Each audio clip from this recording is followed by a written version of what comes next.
For chapter 3, we will look at the evolution of promoting brands, and the specific learning outcomes are first to identify economic changes that gave rise to advertising, discuss how the relationship between marketers and retailers has changed over time.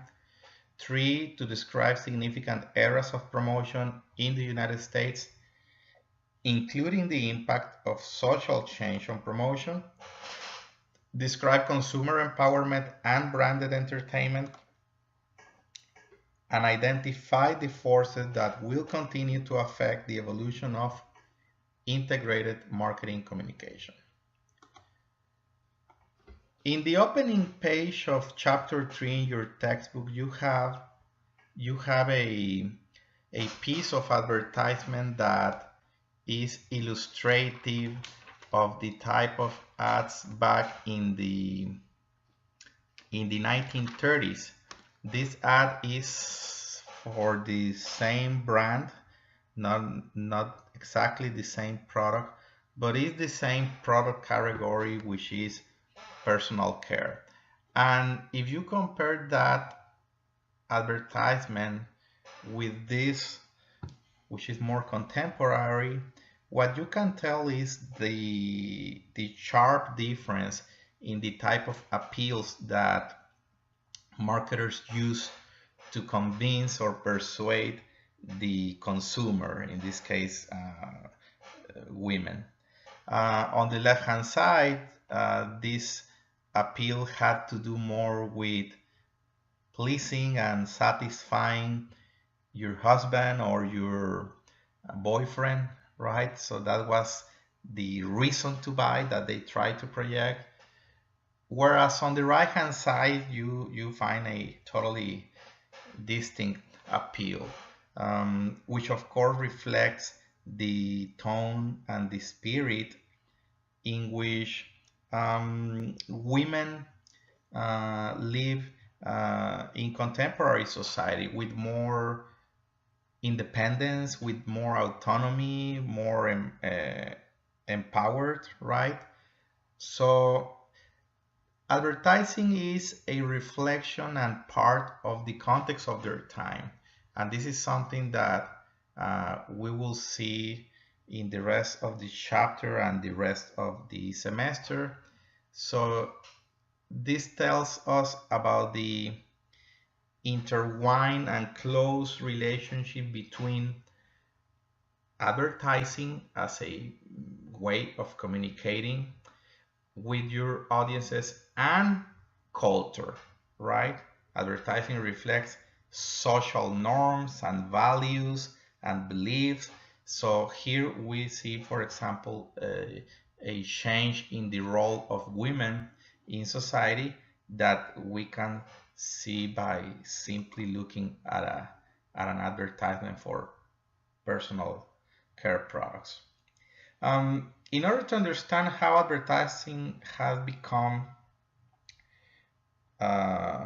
predominant and extended in today's culture and business, we should look at what are the factors that permitted advertising to grow and become what it is today. Advertising is a product of modern times and modern media. So it's not that advertisement has been there for thousands of years. The way we define advertisement, remember in chapter 1, is communication that has to comply with 3 conditions.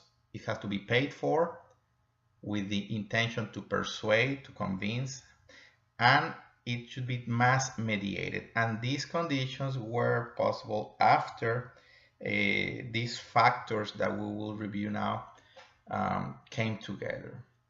What are these factors? The emergence of capitalism, industrial revolution, the power exerted by distribution channels, right, which has to do with branding activities, and mass media. These are the building blocks that allowed advertisement to grow and take the form that we know it today.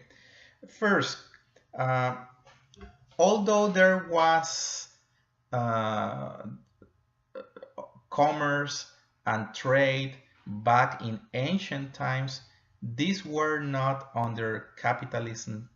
These were not under this system of capitalism that we know today. There were other systems like bartering, right? Like feudal systems, these production systems in the Middle Ages, that although there was an exchange of merchandise, right, or goods, these were not occurring under a system where organizations or businesses or firms are the owners of the means of productions, right? And competing for resources, which is the capital. This is something that occurred and it was more clearly seen after starting the 15th century, right? In the 15th century and after, later in the 15th century, with the Renaissance and the discovery of new lands, new continents, for which you could establish trade and commerce. This is the era of mercantilism. So it is then when not only in some focus areas in Europe, but in the rest of the world, there was an expansion of capitalist system as a large scale production system. In capitalism, the businesses, the firms, the producers want to attract capital in the form of money or other goods, which are payments. And in order to obtain these payments, you have, as a business, to stimulate demand. And that requires persuading customers to choose your products over competitors. So this is the first factors.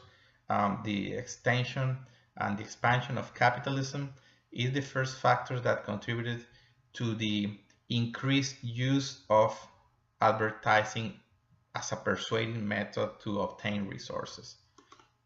In the Industrial Revolution later on, in the 18th century and on, there was an explosion in production capacity, right?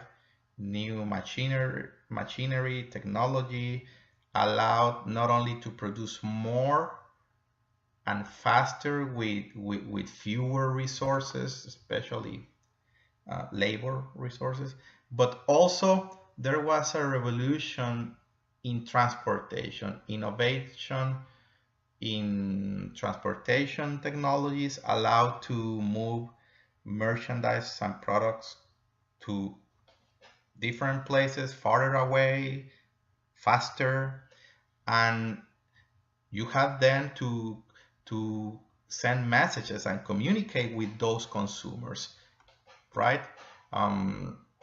Another factor from the regulatory legal framework perspective that contributed was the establishment of the principle of limited liability, right? Limited liability set a cap or a limit on the risk that investors had to take, right? And therefore that stimulated further investment and ventures, because the investors were not in risk of having their personal assets liable for any bankruptcy or any business problem that they would face. There was also a change in the way people obtain their goods. Whereas before the Industrial Revolution, people tended to grow their own agricultural products. People tended to make their own clothing or other goods for personal use. What we saw was that um, a shift from self-sufficiency or producing your own goods or agricultural products into purchasing those from stores and specialized individuals who were in the business of making shoes, for example. So instead of you having to do your own shoes, you went to the shoemaker, right?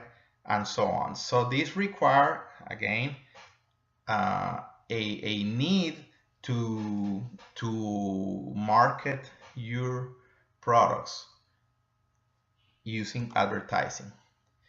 There was a demographic change in terms of population moving from the rural areas to cities, and this concentration also required selling your products, advertising your products, which were targeted toward concentration of consumers in urban regions or locations.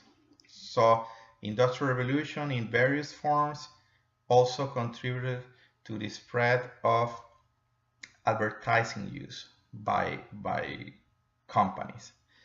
Another factor that is relevant is that because of these changes that came after Industrial Revolution, there was a greater power placed on distribution channels or retailers in terms of retailers purchasing goods and merchandise at the price that they could establish or have more control of, because retailers were closer to the final consumers.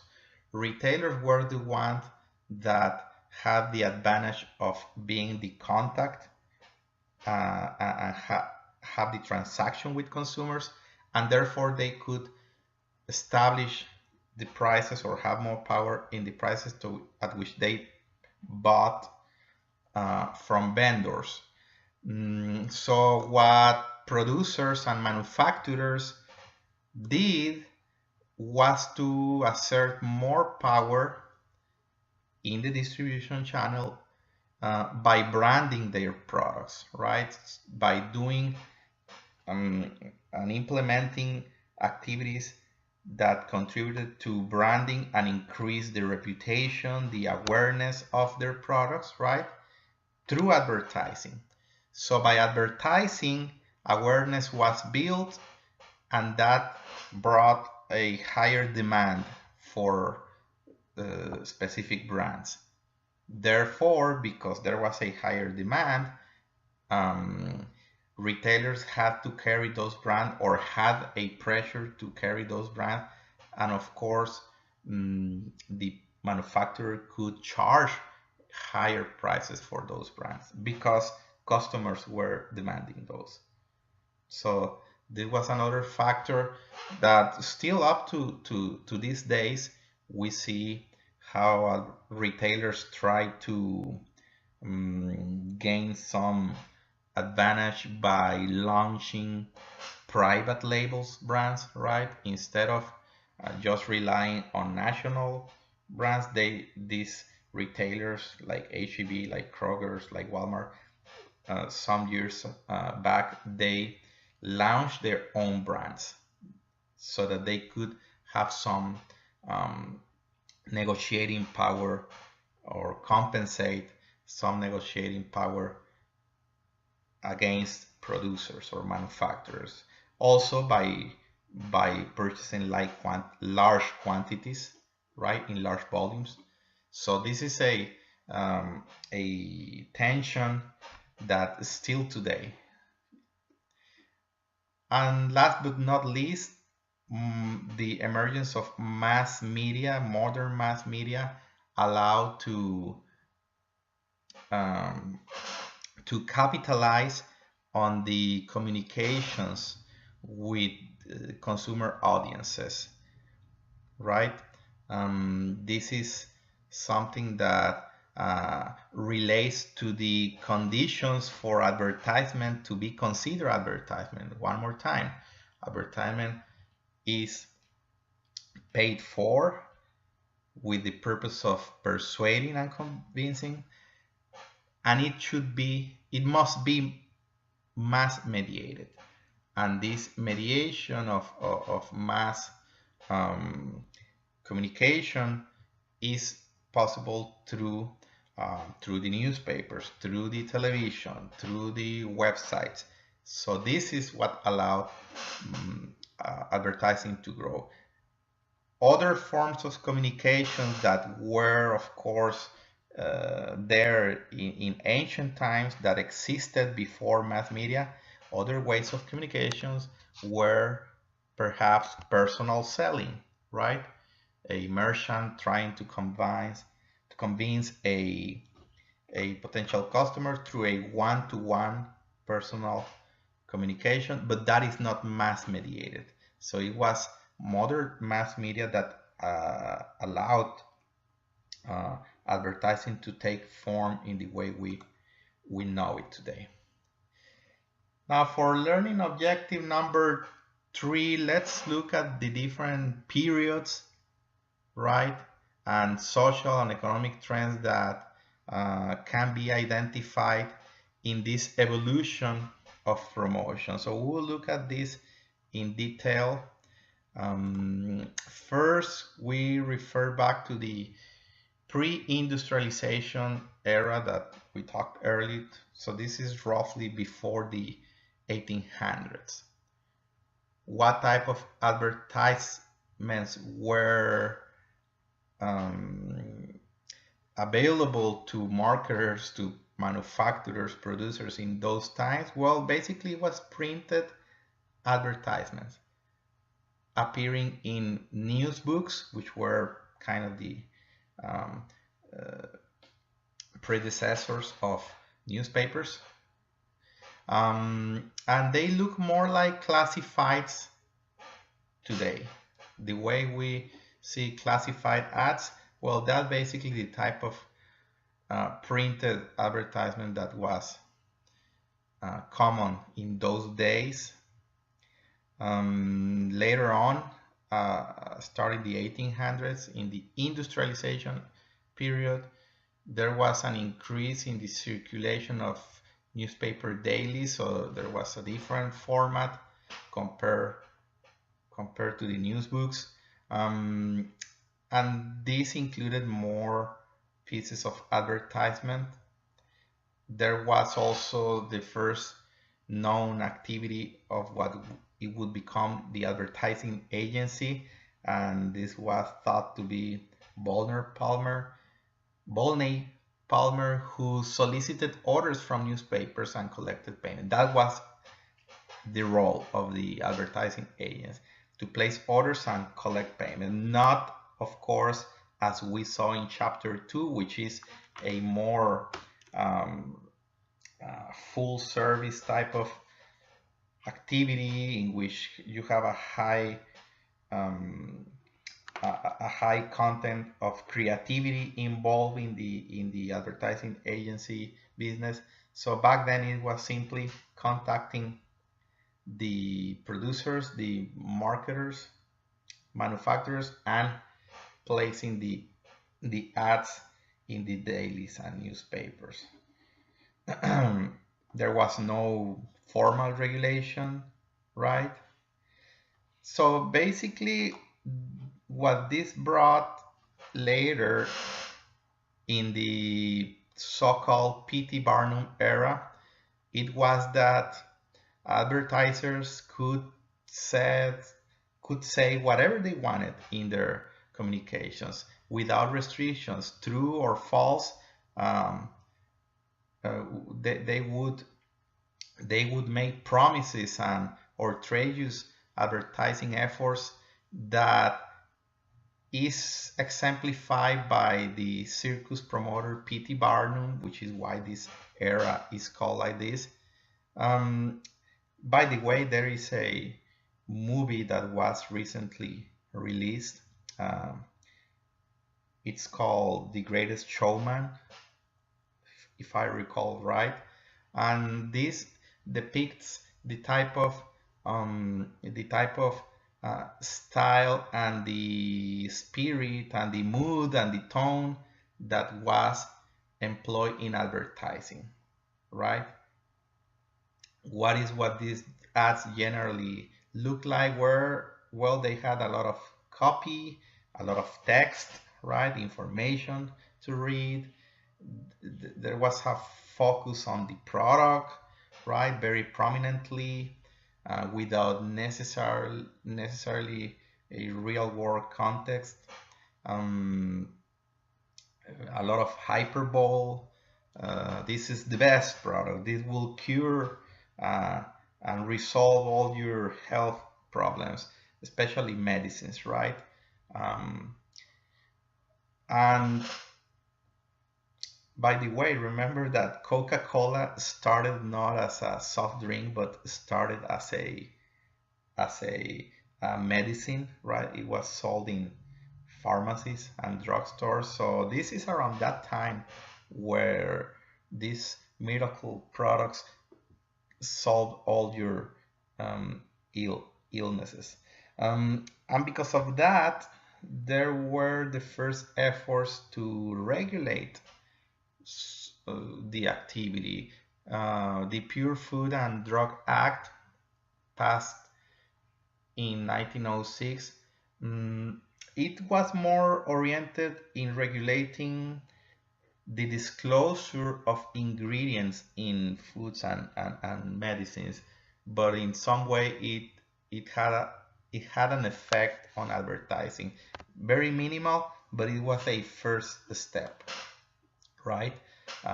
This ad which you have in your textbook on the left hand side, well, that is an illustration of the type of promises that were made in that period, which nowadays would be, of course, very questionable from an ethical perspective, and it would be simply considered misleading and false advertising. In the 1920s, well, a little bit before 1920, right after the World War I, advertising, however, gained some respectability, fame, and glamour. These were good economic times and there was prosperity, so people were all in a hype to consume and to enjoy life and standards of living, right, which were unprecedented. So advertising focused on telling consumers how to be modern, how to be up to date and enjoy life. And we saw the first distinction in or portrayal of the roles of male and female, for example, in advertisement. Women played a more visible role in the house activities, right, as homemakers, whereas males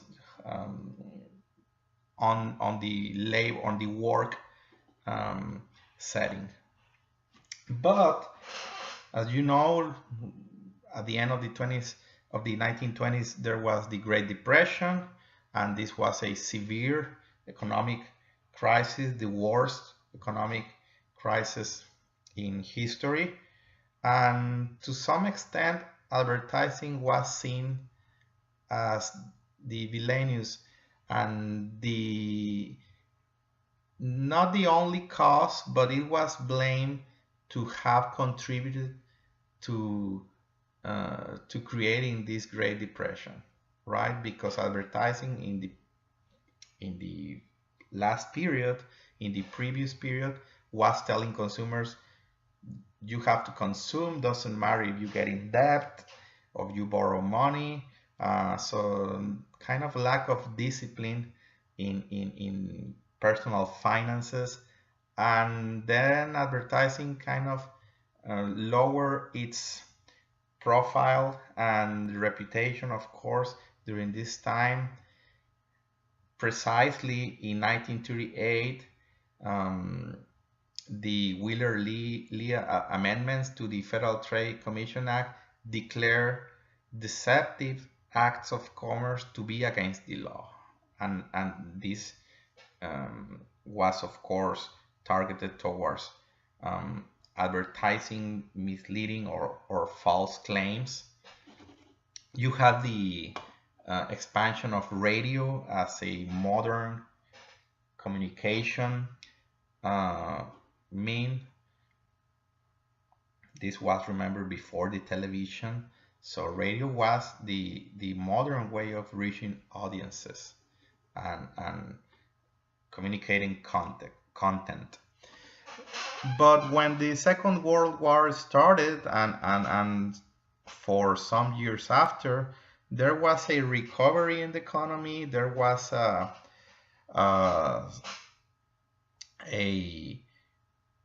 new impression towards advertising. Consumption picked up. There was economic recovery, right? So this meant that consumers were spending more, and manufacturers and marketers tried to get part of their share by marketing their products and trying to persuade consumers through different channels. Now you have television, right? Which allowed not only to listen to messages, but also to see, right? To have a visual communication. And this was an era in which advertisements were characterized by the scenes of modern life, and there was this optimism, right? Advertising portrayed nuclear families, so you did not see there divorced people or minorities, right? Or LGBT communities members. That's something that came later in the 20th century, but in advertising, I mean. So this is a period that lasted until the 1960s approximately. There was, of course, in 1960 this cultural revolution which influenced advertising in terms of placing more emphasis on creativity. So advertisements were emphasizing creative and artistic styles. Still, you had some traditional roles in members of society that were illustrated or reflecting advertising, but that started to change, because remember, there was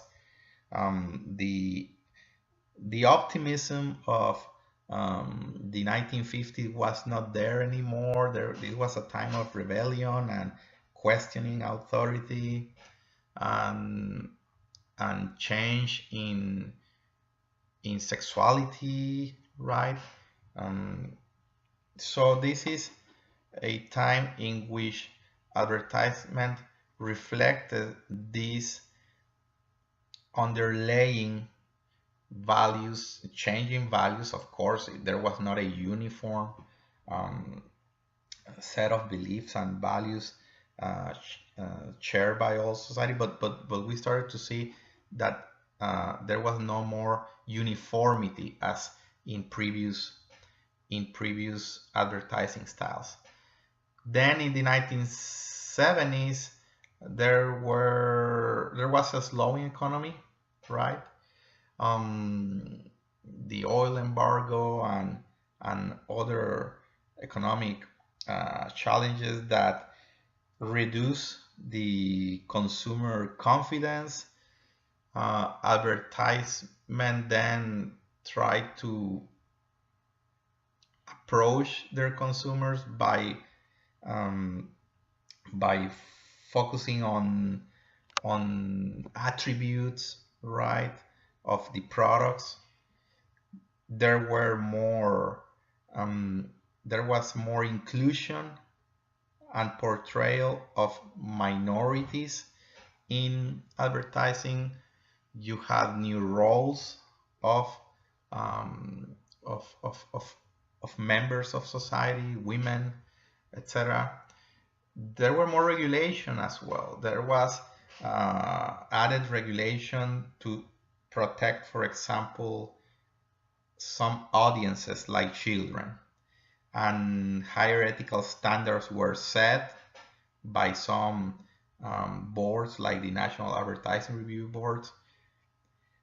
New technologies appeared like cable television, right? And this is something that in the next decade, in the 1980s, permitted to have other ways of advertising. For example, cable television allowed marketers to use longer periods of time for their communication efforts. So you started to see the infomercials, right? So marketers were not restricted only to a 30 seconds, 20 seconds ad, but they could use a 30 minutes or a whole hour program to talk about their benefits that their product offer. And you started to see direct marketing activities, right? Like call now and order, as we see in this image on the right hand side of your screen, and order these 4 records. And this is interactive marketing. So it was not just about showing a product and asking consumers to go and look for that product and purchase it at a store, but you can call immediately and place an order and we will send it home. So this is these new technologies allow to do new marketing approaches. There was this time of recovery from the previous decades, financial and economic troubles. This is a Republican era in terms of political dominance. Remember, it was Ronald Reagan who served 2 terms in the presidency, and there was this promotion of consumption wrapped in American values, right? In nationalism. What we saw later in the 1990s was, of course, an ongoing innovation in technology. Of course, we had the appearance of internet in its early stage, with some companies starting to explore marketing through internet platforms.